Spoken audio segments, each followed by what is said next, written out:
والحسین والصلاة والسلام على نبينا جد الحسن والحسين وعلى آله وصحبه الذين فازوا في الدارين أما بعد فأعوذ بالله من الشيطان الرجيم بسم الله الرحمن الرحيم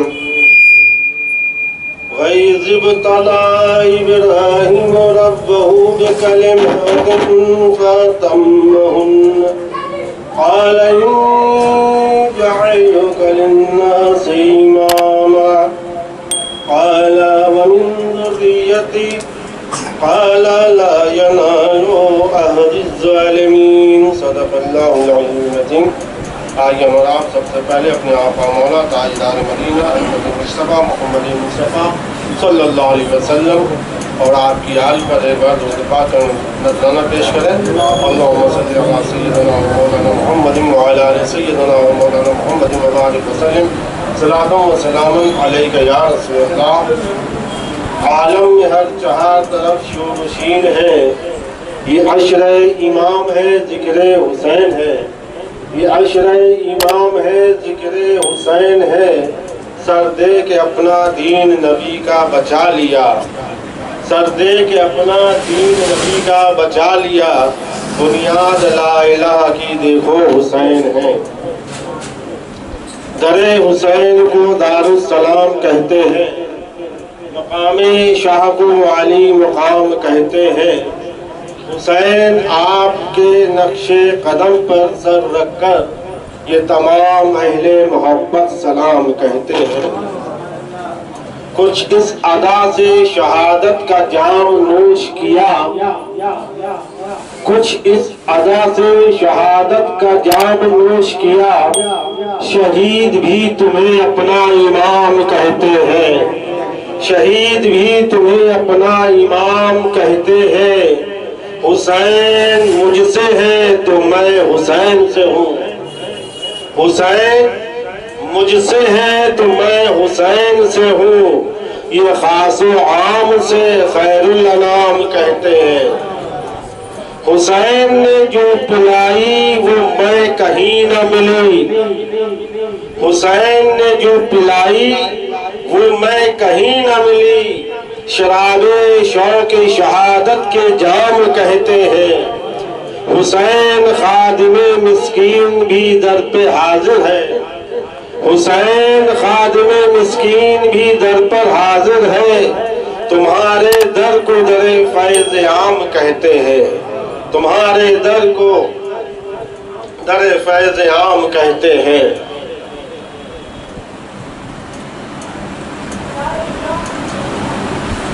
میں نے سورہ بقرہ کی چند آیتوں کی تلاوت کرنے کا شرف حاصل کیا۔ وَإِذِ ابْتَلَىٰ إِبْرَاهِيمُ رَبُّهُ بِكَلِمَاتٍ فَأَتَمَّهُنَّ، جب حضرت ابراہیم علیہ السلام اللہ تعالیٰ نے فرمایا کہ میں نے ابراہیم کو کچھ باتوں پر آزمایا اور وہ اس آزمائش میں مکمل اترے، یعنی اس آزمائش میں وہ پورا اترا۔ تو جب وہ آزمائش میں پورا اترے تو اللہ تعالیٰ حضرت ابراہیم علیہ السلام سے فرماتا ہے کہ ابراہیم تم میرے آزمائش میں پورے اترے، لہذا میں تم کو اس کا انعام عطا کرنا چاہتا ہوں۔ انعام کیا؟ انی جاعلوک للناس اماما، میں تم کو امامت دینا چاہتا ہوں، میں تم کو انسانیت کی پیشوائی دینا چاہتا ہوں۔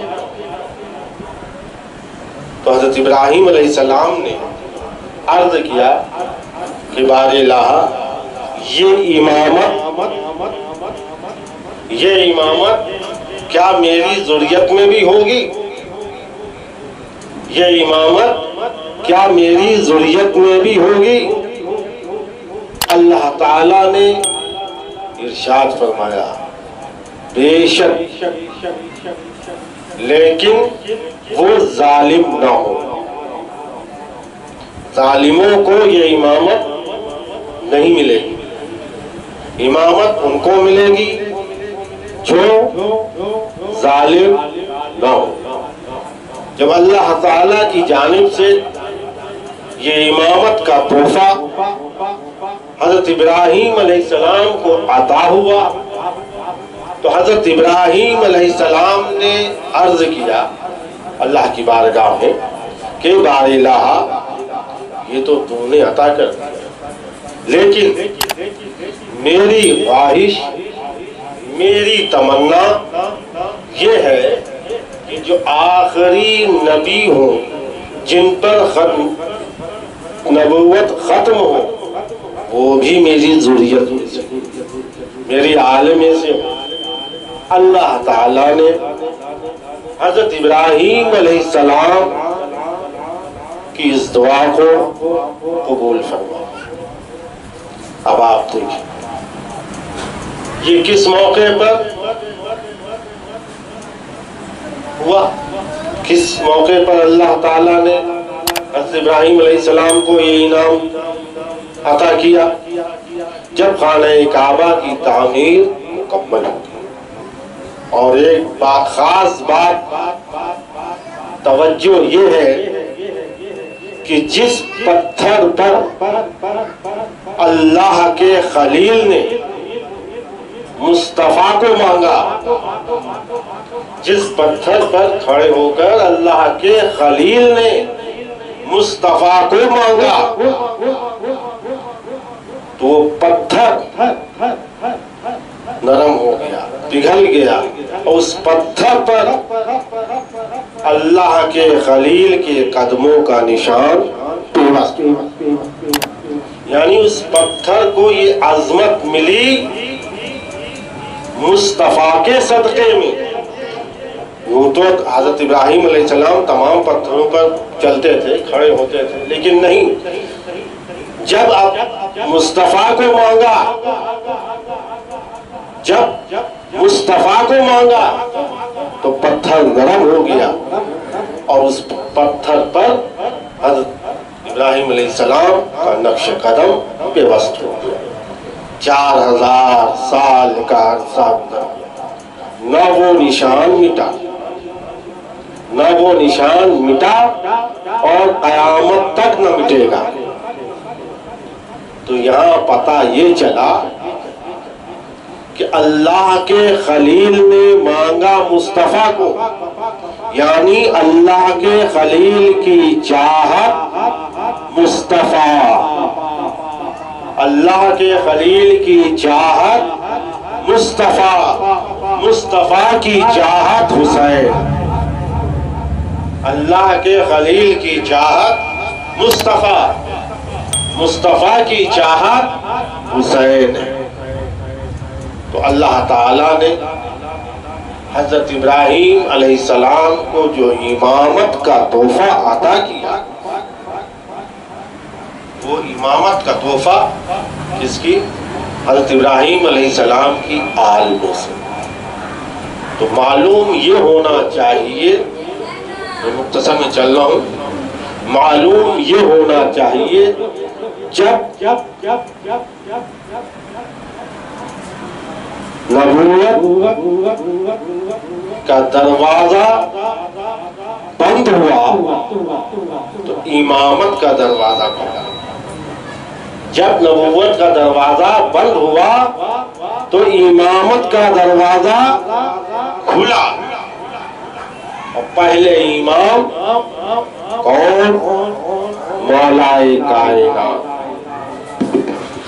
حضرت سیدنا امام علی علیہ السلام، حضرت سیدنا امام حسن علیہ السلام، حضرت سیدنا امام حسین علیہ السلام، حضرت سیدنا امام زین العابدین علیہ السلام، حضرت سیدنا امام محمد باقر علیہ السلام، حضرت سیدنا امام جعفر صادق علیہ السلام، حضرت سیدنا امام موسیٰ کاظم علیہ السلام، حضرت سیدنا امام علی رضا علیہ السلام، حضرت سیدنا امام محمد تقی علیہ السلام، حضرت سیدنا امام علی نقی علیہ السلام، حضرت سیدنا امام حسن عسکری علیہ السلام۔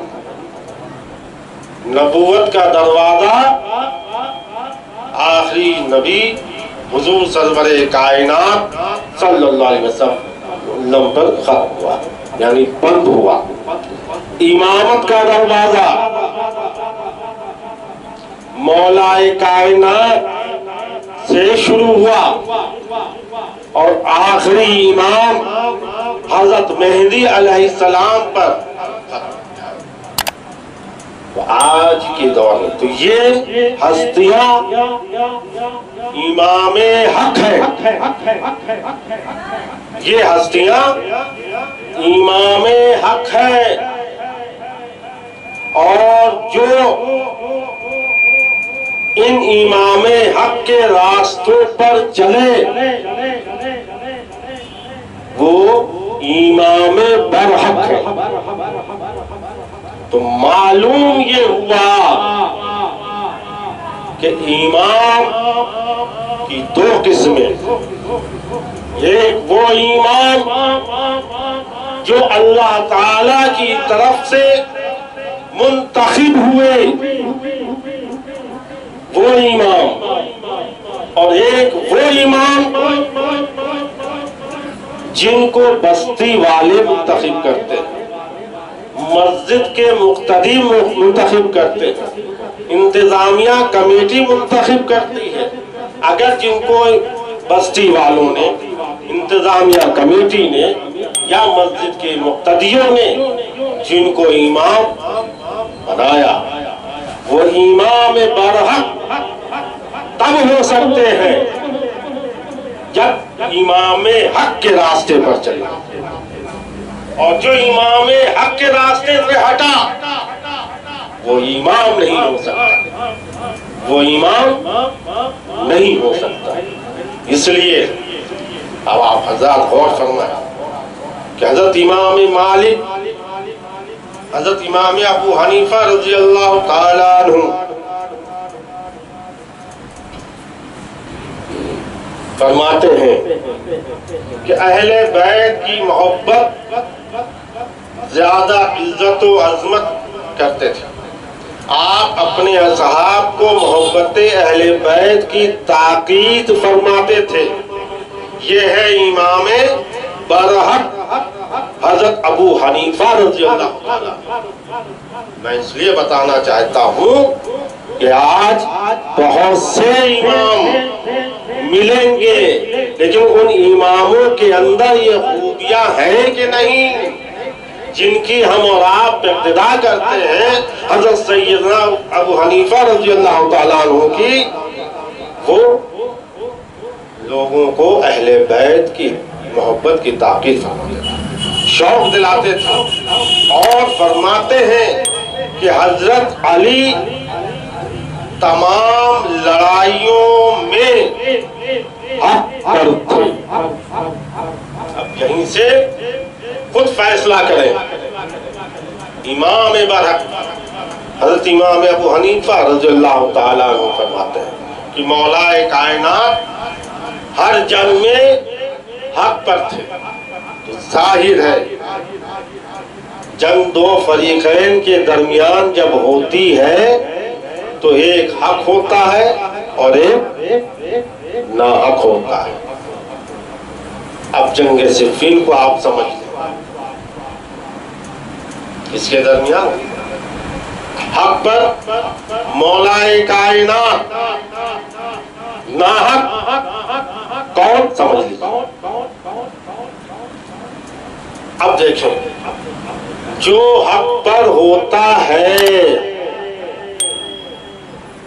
جو حق پر ہوتا ہے، جو حق بات بولتا ہے، تو اس پر مصیبتیں بھی آتی ہیں، اس پر مصیبتیں بھی آتی ہیں۔ جب حضرت سیدنا ابو حنیفہ رضی اللہ تعالیٰ عنہ نے یہ بات کہی تو عباسیوں کا دور تھا. عباسی خلیفہ ابو جعفر المنصور نے آپ کو قید خانے میں ڈال دیا. یہ ہر دور میں ہوتا آیا. حق بات بولنے والوں کو، اہل بیت کی محبت لوگوں کے دلوں میں ڈالنے والوں کو قید میں ڈال دیا گیا. 10 کوڑے روز لگائے جاتے تھے. مختصر یہ ہے، کسی حالت میں آپ قید خانے میں پردہ فرما گئے. اسی حالت میں آپ پردہ فرما گئے. حضرت امام شافعی، یہ 4 امام برحق ہیں. یہ 4 امام برحق اور اہل سنت والجماعت کے ہیں. لیکن آج کے کچھ امام ان کے خلاف غلط پروپیگنڈا کرتے ہیں. یہ 4 امام، حضرت امام ابو حنیفہ، حضرت امام شافعی، حضرت امام احمد بن حنبل، حضرت امام مالک، یہ 4 امام برحق ہیں اور اہل سنت والجماعت کے ہیں. حضرت امام شافعی کا عقیدہ دیکھیں کہ آپ فرماتے ہیں نہ تو میں رفض ہوں، نہ میرا مذہب ہے اور نہ میرا اعتقاد، لیکن حقیقت یہ ہے کہ میں بلا شبہ عاشق آل رسول ہوں. میں بلا شبہ عاشق آل رسول ہوں، غلام مولا علی مشکل کشا ہوں. اگر اہل بیت سے محبت کرنے کا نام رفض ہے تو بے شک ہے دنیا والوں گواہ رہنا، ان تمام انسانوں میں سب سے بڑا رافضی میں. یہ کون فرما رہا ہے؟ یہ امام شافعی. حضرت امام احمد بن حنبل فرماتے ہیں عشق اہل بیت فرمان خدا بندی سنت نبی کریم ہے. جو شخص حضرت امام حسین کی یاد میں روئے، اس کی آنکھوں سے ایک قطرہ بھی آنسو ٹپکے تو خدا اس کے تمام گناہ معاف کر کے اس کو جنت میں جگہ. کون فرما رہا ہے؟ حضرت امام احمد بن حنبل. لیکن آج کچھ ایسے امام ہیں کہ ان اماموں کی شان میں گستاخی اور لوگوں میں گمراہیاں پیدا کر. حضرت امام مالک رضی اللہ تعالیٰ عنہ اپنے اصحاب و شاگردوں کو عشق آل رسول کی تلقین کرتے تھے. آپ فرماتے ہیں کہ جس نے عشق اہل بیت میں اپنی زندگی گزاری وہ کامیاب و کامران ہوا. بلا شبہ عاشق اہل بیت کا مقام جنت ہے. 4 امام برحق، حضرت سید امام ابو حنیفہ، حضرت امام شافعی، حضرت امام حنبل، حضرت امام مالک کا عقیدہ کیا تھا؟ یہ عقیدہ تھا جو امام حق ہوگا وہ کبھی بھی باطل سے سمجھوتا نہیں کر سکتا. جو امام حق ہوگا وہ کبھی بھی باطل سے سمجھوتا کر ہی نہیں سکتا. اور وہ امام جو امام حق کی پیروی کرے، امام حق کے راستے پر چلے، وہ بھی باطل سے سمجھوتا نہیں کر سکتا. دنیا کا اگر کوئی امام باطل سے سمجھوتا کر لے تو سمجھ لو یہ امام نہیں، یہ ظالم ہے. وہ امام نہیں، وہ ظالم ہے. یہی وجہ ہے امام حق کبھی باطل سے سمجھوتا نہیں کر سکتے. اور جب سمجھوتا نہیں کریں گے تو ظاہر بات ہے کہ وہ آزمائش میں تو مبتلا کیے جائیں گے. آزمائشوں میں مبتلا کیے جائیں گے، ان پر طرح طرح کی مصیبتیں آئیں گی. طرح طرح کی مصیبتیں آئیں گی. تو معلوم یہ ہوا کہ آزمائش کی ابتدا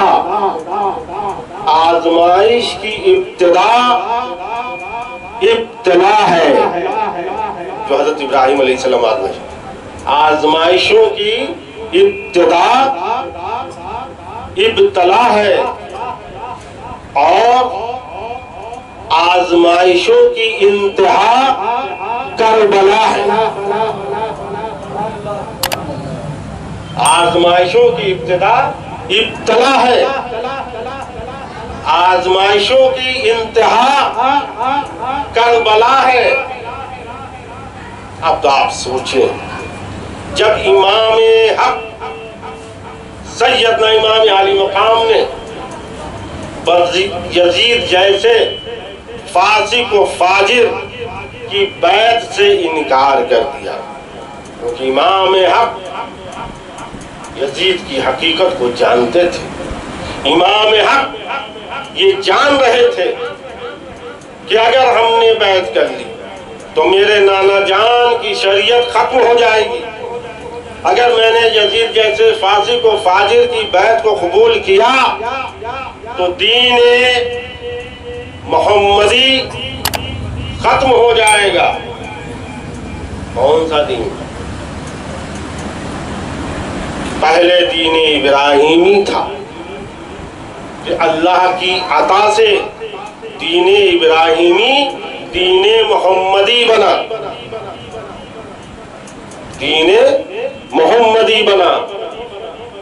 تو امام حق یعنی امام عالی مقام نے یزید جیسے فاسق و فاجر کی بیعت سے جب انکار کیا تو ظلم و ستم کے پہاڑ ٹوٹ. یزید نے حاکم مدینہ ولید بن عتبہ کے پاس خط بھیجا، ان کے لیے ان سے میرے لیے بیعت لے. اگر یہ لوگ 4 لوگ تھے، حضرت عبداللہ بن ابو بکر، حضرت عبداللہ بن زبیر، حضرت عبداللہ بن عمر، حضرت امام علی مقام. اگر یہ لوگ بیعت سے انکار کریں تو ان کا سر کاٹ کر میرے پاس. کیوں؟ کہ یزید جانتا تھا. کیا جانتا تھا؟ جانتا یہ تھا کہ اگر امام علی مقام نے میری بیعت کو قبول نہ کی تو میں اپنے مقصد میں کامیاب نہیں ہو سکتا. امام کا مقصد کیا تھا؟ نانا جان کے دین کو زندہ رکھنا. یزید کا مقصد کیا تھا؟ اس دین محمدی کو ختم کیا جائے، دین اسلام کو ختم کیا جائے، شریعت محمدی کو ختم کیا جائے. اس کے لیے تمام اس نے ہٹ کنڈے اختیار کیے. مختصر یہ کہ امام علی مقام نے جب یہ حالات دیکھے تو آپ نے ہجرت کا ارادہ کیا. مدینہ شریف سے آپ مکے کے لیے وقت آنے پر اپنا سب کچھ راہ مولا میں قربان کر، وہاں سے اپنی والدہ محترمہ خاتون جنت کی مزار اقدس پر آئے اور لپٹ گئے، زاروں قطار بولنے لگے. راویوں نے بتایا کہ ایک لمحہ ایسا آنے والا تھا کہ تربت خاتون جنت لرز رہی تھی. امام علی مقام نے خاتون جنت کے قدم مبارک کو چوما اور کہا، والدہ دعا کیجئے کہ حسین صراط مستقیم پر قائم رہے.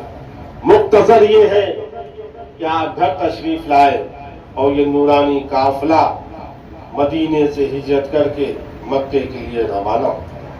جب آپ مکے پہنچے ادھر کوفیوں کے خطوط آنے لگے کہ ہم پر کوئی امام نہیں، آپ جلد سے جلد کوفہ تشریف لے آئیں تاکہ آپ کے ذریعے اللہ تعالی ہم سب کو حق پر جمع کر دے. 1 2 نہیں 150 خطوط آئے اور ہر خط میں یہی لکھا تھا. امام علی مقام نے فرمایا کہ تمہاری تحریروں سے ظاہر ہوتا ہے کہ اس وقت تم پر کوئی امام نہیں. میں سب سے پہلے اپنے چچا زاد بھائی حضرت مسلم بن عقیل کو بھیجتا ہوں، اس کے بعد اللہ کو منظور ہوگا تو میں بھی جلد از جلد کوفہ آ جاؤں گا۔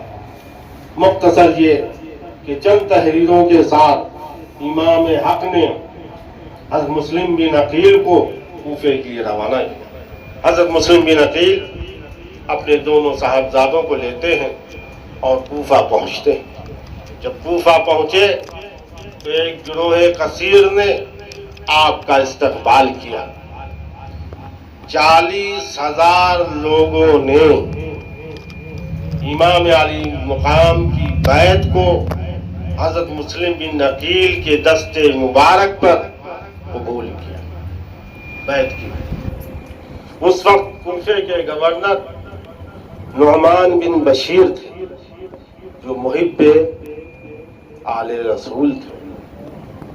انہوں نے کوئی مزاحمت نہیں کی، لیکن یہ خبر یزید کو جب پہنچی کہ حضرت مسلم بن عقیل کوفہ تشریف لے آ چکے ہیں اور 40,000 لوگوں نے آپ کی بیعت کو قبول کر لیا، اس کے تن بدن میں آگ لگ جاتی ہے اور کہ وہ نئے احکام جاری کرتا ہے، نعمان بن بشیر کو معزول کر دیتا ہے اور عبید اللہ ابن زیاد کو کوفے کا نیا گورنر مقرر کرتا ہے۔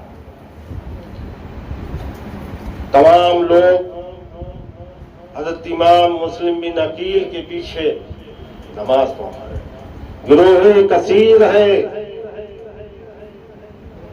یہاں بہت بڑا ہم کو رات کو سبق ملنے والا ہے۔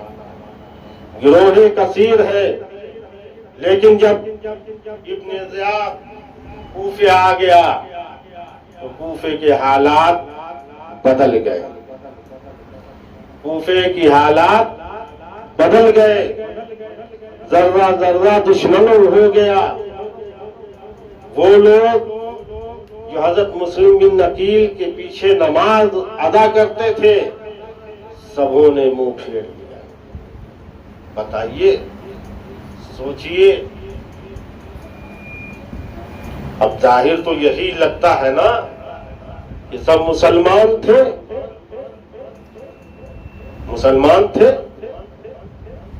جب ابن زیاد نے قلعے پر اپنی غضبناک تقریر کی، تقریر کیا کی؟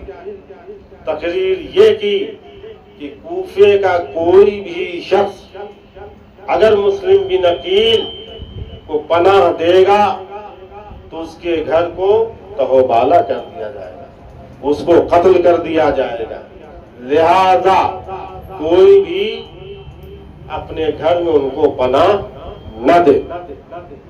مختصر یہ ہے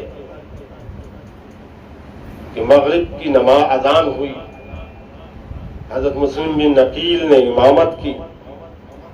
اس وقت 500 کوفی آپ کے پیچھے نماز ادا کر رہے تھے،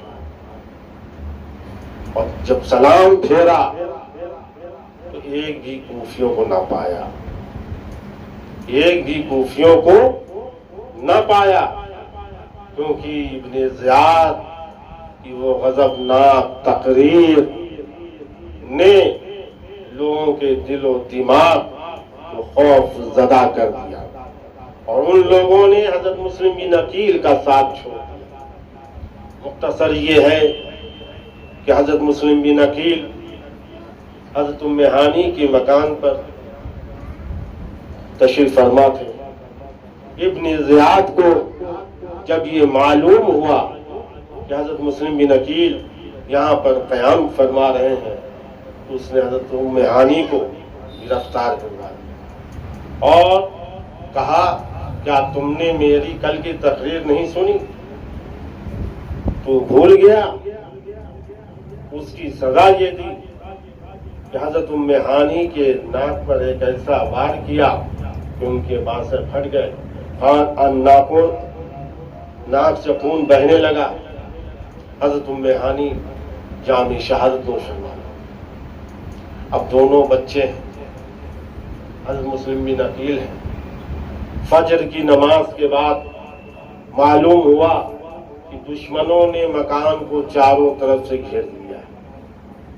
حضرت مسلم بن عقیل اپنی تلوار میان سے نکالتے ہیں اور باہر آتے ہیں، نعرہ حق لگاتے ہیں، ایک دو کو نہیں سینکڑوں کو واصل جہنم کرتے ہیں، زخموں سے چور ہو جاتے ہیں، پیاس کا غلبہ ہوتا ہے، العطش العطش کی صدا ہے۔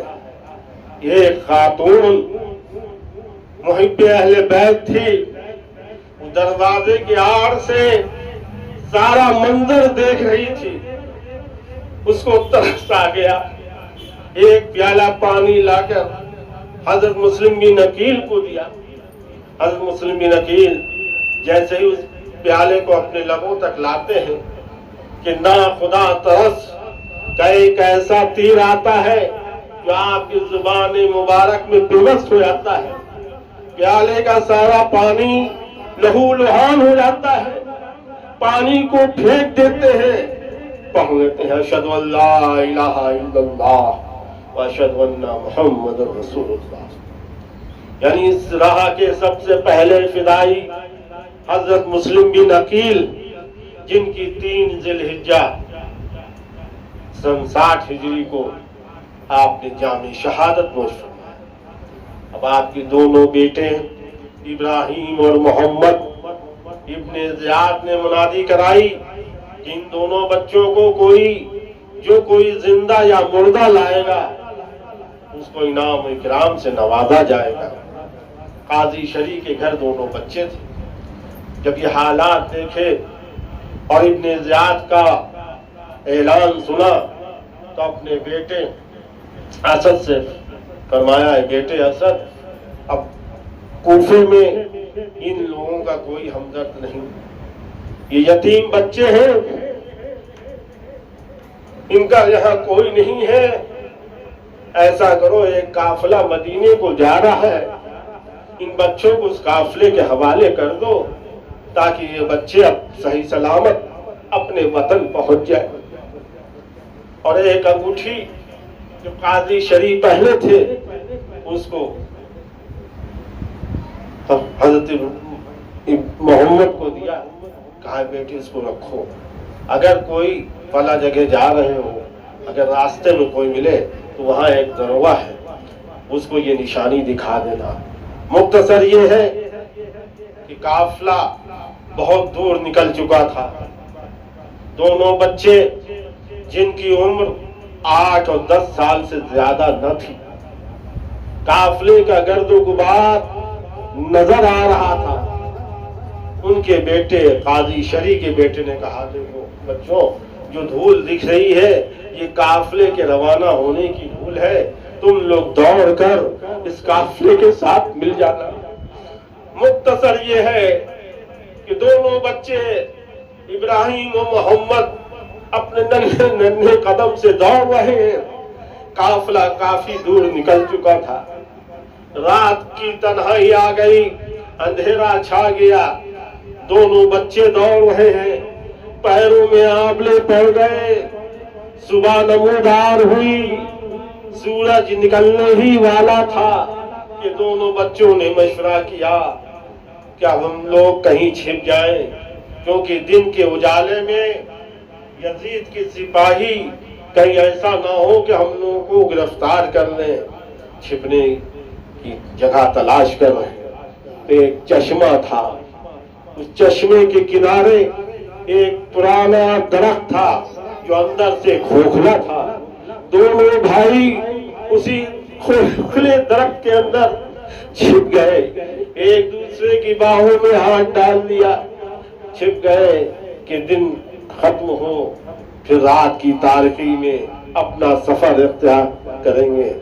مختصر یہ ہے کہ صبح ہوتے ہی ایک کنیزہ آفتابہ لے کر آتی ہے پانی بھرنے کے لیے، تو اس کی نگاہ یہ دیکھتی ہے کہ اس چشمے پر 2 گلاب نظر آئے، قریب آئی تو دیکھا وہ 2 فرزند بنی ہاشم کے خاندان کے ہیں، کہا بیٹے تم لوگ کون ہو, کیا نام ہے؟ ان لوگوں نے اپنا نام بتایا. تو وہ انیزہ بھی وہی پہ آلے بیٹھ تھی, دونوں بچوں کو سینے سے لگا لیا اور اپنی مالکہ کے گھر لے آئی. مالکہ نے کہا یہ کون ہے؟ کہا یہ حضرت مسلم بن عقیل کے دونوں فرزند ہیں. وہ بھی محب اہل بیت تھی. دونوں بچوں کو غسل دیا, کپڑے پہنائے, بالوں میں کنگھی کی, کھانا دیا اور ایک کمرے میں ان کو رکھ دیا. اس عورت کا شوہر یزیدی فوج میں تھا. دن بھر ان بچوں کی تلاش میں پھرتا رہا, بچے نہ ملے. رات آئی, وہ گھر آیا اور آنے کے بعد اس نے کہا دونوں بچوں کو دن بھر تلاش کیا لیکن وہ بچے نہ ملے. اگر مل جاتے تو ہم کو بہت دولت ملتی, جاگیر مل جاتی. افسوس کہ وہ بچے نہ ملے.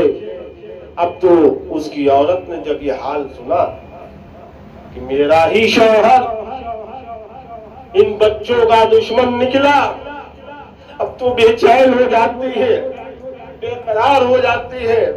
بہرحال اپنے شوہر کو کھانا دیتی ہے, پانی دیتی ہے اور کہتی ہے اب آپ آرام کیجیے. اب وہ عورت کی بے قراری کا یہ عالم, کبھی صحن میں, کبھی دالان میں, کبھی آسمان کی طرف ستاروں کو دیکھتی ہے, داروں قطار روتی ہے کہ میں نے کیا کیا کہ ہاشمی نوجوانوں کو اپنے گھر میں ہی پناہ دی, جبکہ میرا ہی دشمن, میرا ہی شوہر ان کا دشمن ہے. رات گزر رہی تھی, رات گزر رہی تھی کہ اتنے میں حضرت ابراہیم نے خواب دیکھا.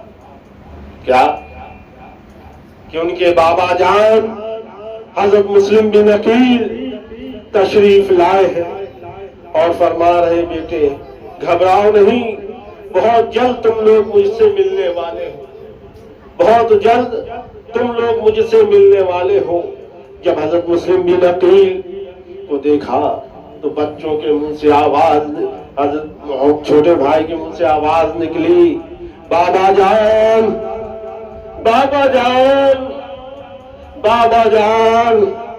بڑے بھائی نے منہ پر ہاتھ رکھا, کہے بھیا دیواروں کے بھی کان ہوتے ہیں, کہیں ایسا نہ ہو کہ یہ آواز دشمنوں کے کان تک پہنچ جائے.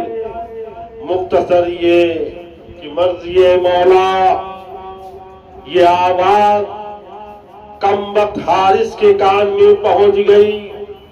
بیدار ہوا, کہا میرے گھر سے یہ آواز کیسی؟ اب تو اس کی عورت پریشان, بے قرار, بے چین, کیا کرے؟ اس نے لالٹین جلایا. وہ عورت اپنے شوہر کے قدموں سے لپٹ گئی, زار و قطار رونے لگی. کہا میرے سرتاج یہ آپ کیا کر رہے ہیں؟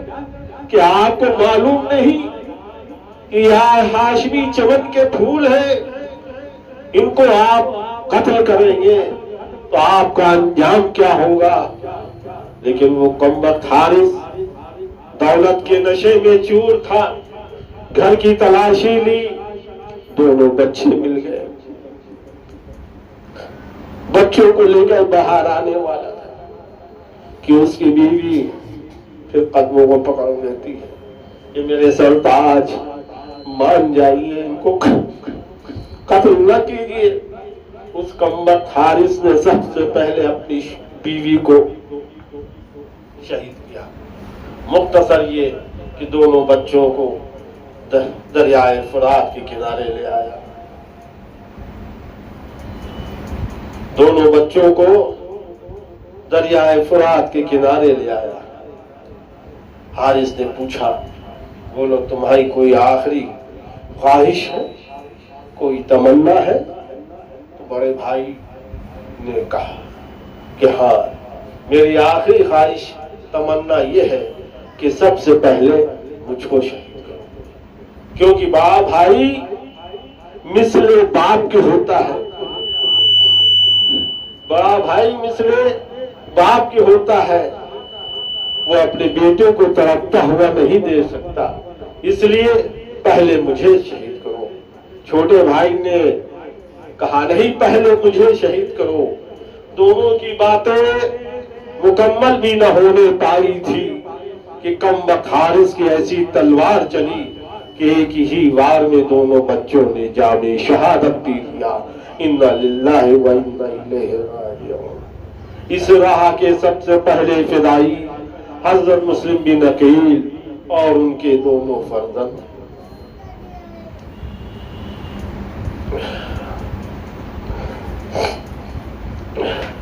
اللہ تعالی دیکھ رہا ہے ان ظالموں کا کیا حال ہوگا۔ اب آپ ذرا سوچئے، غور کیجئے کہ وہی کلمہ پڑھنے والے ہیں، وہی نمازیں پڑھنے والے ہیں، لیکن دولت کے نشے میں جھوٹ، کچھ باتیں ایسی حق ہے کہ جس کو کہا جائے تو آج کے مولوی حضرات کو بڑی مرچی لگتی ہے، مولوی حضرات کو بڑی مرچی لگتی ہے۔ یہ نظام بدلا کب سے کہ بظاہر کلمہ گو بھی ہے، بظاہر نمازی بھی ہے، لیکن اہل بیت سے دشمنی۔ یہ ذہن دیا کس نے؟ یہ مزاج بنایا کس نے؟ اگر اس حقیقت کو سمجھ لو تو یقیناً جہنم سے رہائی پالو گے۔ لیکن میں نے جیسے ہی کہا نا کہ ایک امام حق اور ایک امام برحق، امام برحق وہ جو امام حق کے راستے پر چلے، اور جو امام حق کے راستے سے ہٹے وہ امام نہیں، وہ ظالم ہے۔ قرآن کی آیت پکڑ کے یہ بتا رہے ہیں، وہ امام نہیں، وہ ظالم ہے۔ اس لیے میرے مسلمانوں یہ یاد رکھو، کیا یاد یہ رکھنا ہے کہ بظاہر مسلمان، بظاہر نماز پڑھنے والے، بظاہر روزہ رکھنے والے، بظاہر حج کرنے والے، بظاہر واعظ کرنے والے، بظاہر تقریر کرنے والے، بظاہر امامت کرنے والے، اگر وہ امام حق سے ہٹ کر ہے تو ان کو امام، اپنا امام ہرگز نہ ماننا، چاہے سر تن سے جدا ہو جائے۔ امام علی مقام نے میدان کربلا سے یہی پیغام دیا تھا، کیا کہ اے لوگوں، سر کٹ جائے کٹ جانے دو، گھر لٹ جائے لٹ جانے دو، لیکن دین پر آنچ نہ آنے دینا، اسلام کے پرچم کو جھکنے مت دینا۔ کربلا کے میدان سے امام علی مقام نے اپنے نانا جان کی امت کو یہی پیغام دیا کہ امام حق کی پیروی کرو۔ اللہ تعالی ہم کو اور آپ کو سب کو امام حق کی پیروی کرنے کی توفیق عطا فرمائے، اور ہم سب کے دلوں میں پنجتن پاک اہل بیت کی محبت عطا فرمائے، کیونکہ پنجتن پاک کی محبت ہی ایمان ہے۔ محبت، پنجتن پاک کی محبت ہی ایمان ہے۔ یہ میں نہیں کہہ رہا ہوں، نبی کریم صلی اللہ علیہ وسلم ارشاد فرماتے ہیں کہ میرے پنجتن پاک کی، میرے اہل بیت کی محبت ہی ایمان ہے۔ اللہ تعالیٰ ہم کو اور آپ کو سب کو اس پر عمل کرنے کی توفیق عطا فرمائے اور ظالم اماموں سے بچنے کی توفیق عطا فرمائے، ظالم وائز سے جو وائز کرنے والے ہیں ان سے بچنے کی توفیق عطا فرمائے۔ وآخر دعوانا الحمدللہ رب العالمین۔